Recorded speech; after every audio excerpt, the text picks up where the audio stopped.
Assalamualaikum warahmatullahi taala wabarakatuh. Perkenalkan, nama saya Intan Suryani, NIM 20410502018. Saya dari kelas Ekonomi Syariah 2, Fakultas Ekonomi dan Bisnis Islam. Di sini saya akan menjelaskan tugas ekonomi makro Islam tentang materi prinsip-prinsip ekonomi Islam. Sebelum kita mempelajari prinsip-prinsip ekonomi Islam, kita harus mengetahui ada berapa sih prinsip-prinsip ekonomi Islam itu. Nah, di sini prinsip-prinsip utama dalam sistem ekonomi Islam itu ada 8. Yang pertama, berbagai sumber daya dipandang sebagai pemberian atau anugerah dari Allah Subhanahu wa Ta'ala kepada manusia. Yang kedua, Islam mengakui pemilikan pribadi dalam batas-batas tertentu. Yang ketiga, kekuatan penggerak utama ekonomi Islam adalah kerjasama. Yang keempat, ekonomi Islam menolak terjadinya akumulasi kekayaan yang dikuasai oleh segelintir orang saja. Yang kelima, ekonomi Islam menjamin pemilikan masyarakat dan penggunanya direncanakan untuk kepentingan banyak orang.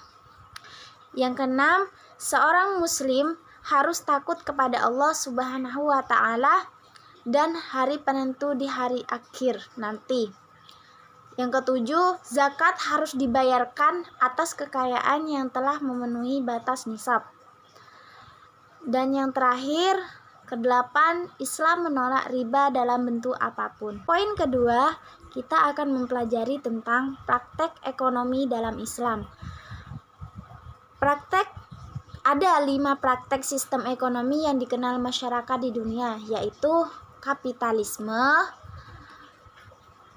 sosialisme, komunisme, fasisme, dan Islam. Kapitalisme adalah faham kapitalisme berasal dari Inggris abad ke-18, kemudian menyebar ke Eropa Barat dan Amerika Utara. Sebagai akibat dari perlawanan terhadap ajaran gereja, tumbuh aliran pemikiran liberalisme di negara-negara Eropa Barat. Yang kedua, sosialisme. Dalam kehidupan sehari-hari, istilah sosialisme digunakan dalam banyak arti. Istilah sosialisme selain digunakan untuk menunjukkan sistem ekonomi, juga digunakan untuk menunjukkan aliran filsafat, ideologi, cita-cita, ajaran-ajaran, atau gerakan. Yang ketiga, komunisme. Komunisme muncul sebagai aliran ekonomi, ibarat anak haram yang tidak disukai oleh kaum kapitalisme. Aliran ekstrim yang muncul dengan tujuan yang sama dengan sosialisme sering lebih bersifat gerakan ideologis dan mencoba hendak mendobrak sistem kapitalisme dan sistem lain yang telah mapan. Yang keempat, fasisme. Fasisme muncul dari filsafat radikal yang muncul dari revolusi industri, yakni sindikalisme. Yang kelima, Islam. Ilmu ekonomi Islam merupakan ilmu pengetahuan sosial yang mempelajari masalah-masalah ekonomi rakyat yang dipahami oleh nilai-nilai Islam. Sejauh mengenai masalah pokok kekurangan, hampir tidak terdapat perbedaan apapun antara ilmu ekonomi Islam dan ilmu ekonomi modern. Poin ketiga, konsep produksi dalam Islam. Apa sih konsep produksi dalam Islam itu?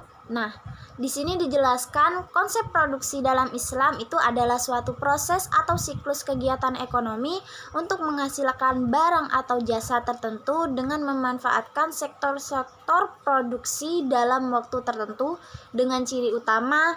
Yang pertama, kegiatan yang menciptakan manfaat untuk memaksimumkan keuntungan dan produksi. Yang kedua, perusahaan selalu diasumsi untuk memaksimumkan keuntungan dalam produksi. Yang ketiga, penekanan pada masalah dalam kegiatan ekonomi. Yang keempat, perusahaan tidak mementingkan kepentingan pribadi dan perusahaan juga kemaslahatan bagi masyarakat. Yang kelima, kegiatan produksi merupakan ibadah. Selanjutnya, konsep konsumsi dalam Islam. Pengertian konsumsi secara umum diformulasikan dengan pemakaian dan penggunaan barang-barang dan jasa seperti pakaian, alat-alat hiburan, media, informasi, dan lain-lain. Tujuannya adalah memenuhi kebutuhan baik jasmani maupun rohani, sehingga mampu memaksimalkan fungsi kemanusiaannya sebagai hamba Allah Subhanahu wa Ta'ala untuk mendapatkan kebahagiaan dunia dan akhirat atau falah. Perilaku konsumsi Dr. Yusuf Qaradawi, zakat dan sedekah merupakan bagian dari konsumsi dalam Islam. Kekayaan atau harta dalam Islam merupakan amanah Allah yang harus dibelanjakan secara benar, yaitu seimbang dan adil, tidak boros, tidak kikir, dan tidak pula mubazir. Harta yang dimiliki tidak semata-mata untuk dikonsumsi, tetapi juga untuk kegiatan sosial seperti zakat, infak, dan sedekah. Kemudian, konsep distribusi dalam Islam. Penyebaran atau perputaran ekonomi dalam skala negara seringkali diterjemahkan menjadi pemeratan kesejahteraan warga negara. Cara pandang Islam terhadap harta sesuai dengan definisi fungsi harta yang diberikan Allah Subhanahu wa Ta'ala di dalam ayat Al-Quran, yaitu sebagai pokok kehidupan.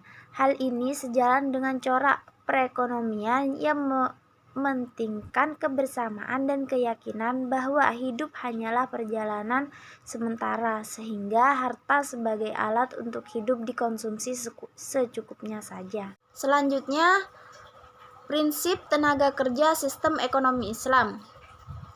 Ada 4 prinsip ketenaga kerjaan. Yang pertama, kemerdekaan manusia. Yang kedua, prinsip kemuliaan derajat manusia. Yang ketiga, keadilan dan anti diskriminasi. Yang keempat, kelayakan upah bekerja.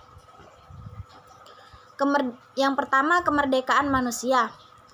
Ajaran Islam diapresiasikan dengan aktivitas kesalehan sosial Rasulullah SAW yang dengan tegas mendeklarasikan sikap anti perbudakan untuk membangun tata kehidupan masyarakat yang toleran dan berkeadilan. Yang kedua, prinsip kemuliaan derajat manusia. Islam menempatkan setiap manusia, apapun jenis profesinya, dalam posisi yang mulia dan terhormat. Yang ketiga, keadilan dan anti-diskriminasi. Islam tidak mengenal sistem kelas atau kasta di masyarakat. Begitu juga berlaku dalam memandang dunia ketenaga kerjaan. Yang keempat, kelayakan upah pekerja. Upah atau gaji adalah hak pemenuhan ekonomi bagi pekerja yang menjadi kewajiban dan tidak boleh diabaikan oleh para majikan atau pihak yang mempekerjakan. Sekian penjelasan dari saya, kurang lebihnya mohon maaf. Wassalamualaikum warahmatullahi wabarakatuh.